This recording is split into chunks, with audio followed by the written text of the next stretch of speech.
जय जगन्नाथ बंधु मैंने आरएम देसी फार्म में आपण मानक स्वागत।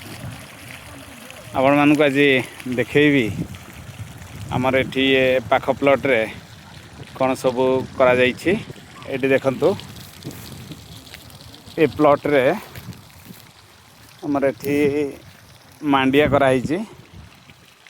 देखंतु ए प्लॉट रे मांडिया देखंतु आउ एपट प्लॉट रे मांडिया देखंतु एटा हेइनी कारण आमर एक्सपेरिमेंट रे दुई प्रकार करा जाउछि।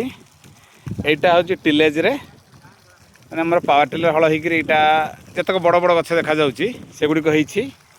आ एपटे जोठी गछ गुडी को जदियो बड़ हेछि किंतु गछ नाही अनेक फील्ड रे एगुडी को होछि जीरो टिलेज माने बिना हळ रे मांडिया चाष ताको गार पका जाई खाली लोहारे गार टाणी कि ताथे मंजी दिया जाई ताकू करा जाइछि एवं परे ताकू कोड़ा जीव हणा जीव मझी एवं से मल्चिंग करा जाइथिला।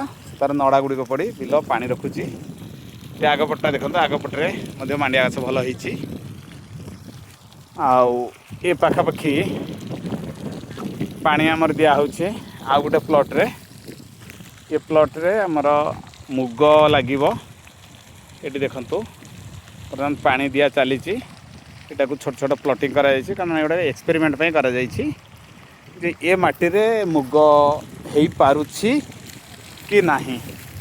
तो सेथि लागि एटा बर्तमान पानी दिया चलीछि। पानी दवा पर हमर पाग हो गले एगुडी को पावर वीडर रे हळ करा जिवो एवं हळ करा जाई एथिरे मुग लागिवो।